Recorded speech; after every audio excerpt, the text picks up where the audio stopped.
Artificial intelligence বা কৃত্রিম বুদ্ধিমত্তার এই দারুণ এক্সপ্লেনারে আপনাদের সবাইকে স্বাগত। আজকের এই আলোচনায় আমরা সিএসই 412 কোর্সের অত্যন্ত ইন্টারেস্টিং কিছু টপিক ডিকোড করব। মানুষ কিভাবে কথা বলে আর একটা যন্ত্র সেটা কিভাবে বোঝে, এই দুয়ের মধ্যে যে চমৎকার একটা সেতুবন্ধন রয়েছে, আজ আমরা সেটাই এক্সপ্লোর করতে যাচ্ছি। বিশেষ করে যারা ড্যাফোডিল ইন্টারন্যাশনাল ইউনিভার্সিটি সিএসই 412 কোর্সের সাথে যুক্ত আছেন, তাদের জন্য বলে রাখি, আজকের এই কোর কনসেপ্টগুলো কিন্তু আসন্ন পরীক্ষার প্রস্তুতির জন্য রীতিমতো গেম চেঞ্জার হতে চলেছে। তো চলুন শুরু করা যাক। সামনে এগোবার আগে আজকের এজেন্ডাটা একটু ঝটপট দেখে নিই। 1. স্বাভাবিক ও প্রথাগত ভাষা। 2. NLP decoding. 3. ফর্মাল গ্রামার এবং সিএফজি। 4. Chomsky hierarchy. 5. অটোমেটা ও গণিত এবং সবশেষে 6. পরীক্ষার প্রস্তুতি। আচ্ছা, শুরুতেই চলে যাচ্ছি আমাদের প্রথম সেকশনে, স্বাভাবিক বনাম প্রথাগত ভাষা। একটু ভেবে দেখুন তো, আমরা মানুষরা যেভাবে কথা বলি, যেমন আমাদের এই বাংলা ভাষা, এটা কতটা স্বতঃস্ফূর্ত আর অগোছালো, তাই না? এটা হলো ন্যাচারাল ল্যাঙ্গুয়েজ বা স্বাভাবিক ভাষা। অন্যদিকে মেশিনের ভাষা কিন্তু এরকম নয়। প্রথাগত বা ফর্মাল ল্যাঙ্গুয়েজ একদম কঠোর নিয়মের বেড়াজালে বন্দী। এখানে নির্দিষ্ট বর্ণমালা আর সিনট্যাক্স ছাড়া এক পাও এগোনোর সুযোগ নেই। আর সবচেয়ে মজার ব্যাপার কি জানেন? মেশিনের এই প্রথাগত ভাষাকে আমরা একদম নিখুঁত গণিত দিয়ে প্রকাশ করতে পারি। এই যেমন অ্যালফাবেট বা বর্ণমালাকে প্রকাশ করা হয় সিগমা দিয়ে। শব্দ বা ওয়ার্ড হল ডাব্লিউ, যা সিগমা স্টারের অন্তর্ভুক্ত। আর ভাষা বা ল্যাঙ্গুয়েজ হল এল, যা সিগমা স্টারের একটি সাবসেট। এই গাণিতিক রূপটি কিন্তু মাথায় রাখা খুব জরুরি। মুভ করছি আমাদের দ্বিতীয় সেকশনে, এনএলপি ডিকোডিং। এখন প্রশ্ন হল, মানুষের এই অগোছালো ভাষাকে একটা বোকা মেশিন কিভাবে বুঝবে? ঠিক এখানেই জাদুর মতো কাজ করে এনএলপি বা ন্যাচারাল ল্যাঙ্গুয়েজ প্রসেসিং।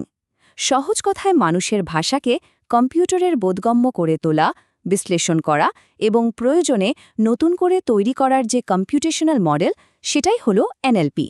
ও আচ্ছা, আর একটা দারুণ ইনফরমেশন দিয়ে রাখি। এনএলপিকে কিন্তু আরও বেশ কিছু ভারিক্কি নামে ডাকা হয়, যেমন computational linguistics, human language technology, natural language engineering কিংবা স্পিচ অ্যান্ড টেক্সট প্রসেসিং। পরীক্ষায় শর্ট কোয়েশ্চেনে সলিড মার্কস তোলার জন্য এই নামগুলো কিন্তু একদম মুখস্থ করে ফেলতে হবে। এবার আসা যাক 3 নম্বর সেকশনে, ফর্মাল গ্রামার এবং সিএফজি।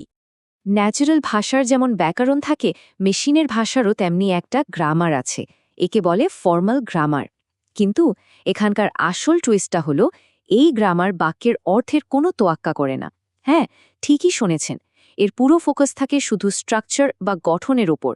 গঠন ঠিক তো সব ঠিক, অর্থ নিয়ে এর কোনো মাথা ব্যথা নেই। আর এই ফর্মাল গ্রামারেরই একটা স্পেশাল রূপ হলো সিএফজি বা কনটেক্সট ফ্রি গ্রামার। স্ক্রিনের এই ফর্মুলাটা একেবারে ফটোগ্রাফিক মেমোরির মতো ব্রেনে সেভ করে নিন। জি সমান ভি, টি, পি এবং এস। এটা একেবারে বেসিক একটা সূত্র। সূত্রটা একটু ভেঙে বলি। ভি মানে ভ্যারিয়েবলস, টি হলো টার্মিনালস, পি হলো প্রোডাকশনস এবং এস হলো স্টার্ট সিম্বল।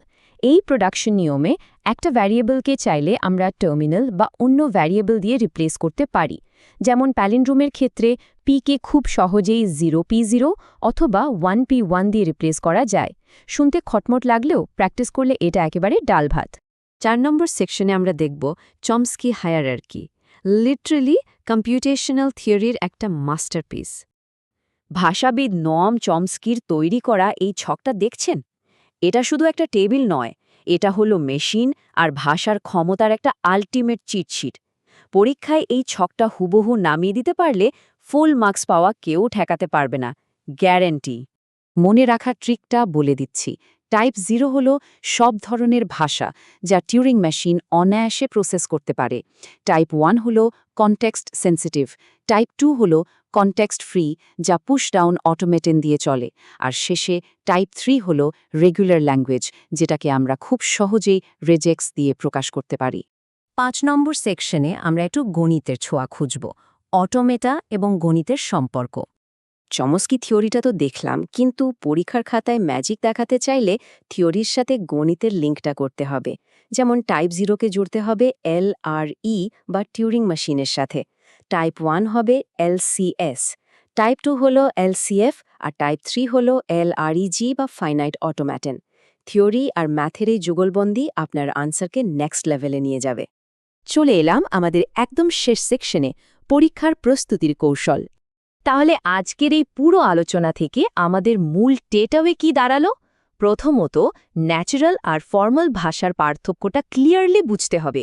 দ্বিতীয়ত, এনএলপির সবকটা নাম মুখস্থ থাকতে হবে। তৃতীয়ত, সিএফজি এর জি সমান ভিটিপিএস সূত্রটা ঠোঁটস্থ করা চাই। আর সবশেষে চমস্কি হায়ারার্কি টেবিল এবং এর গাণিতিক যোগসূত্রগুলো খাতায় নিখুঁতভাবে প্রেজেন্ট করা। ব্যাস, তাহলেই কেল্লাফাতে। আজকের আলোচনা শেষ করার আগে আপনাদের কাছে একটা প্রশ্ন রেখে যাই। একটু ভাবুন তো, আমরা দেখলাম মেশিনের ভাষা কতটা রুল বেসড আর শীতল। তো এই কৃত্রিম বুদ্ধিমত্তা কি আসলেই কখনো মানুষের স্বাভাবিক ভাষার ভেতরের সেই উষ্ণ আবেগ, রাগ বা অভিমান পুরোপুরি বুঝতে পারবে? নাকি এরা চিরকাল ওই প্রথাগত অটোমাটার কঠোর নিয়মেই বন্দী থেকে যাবে?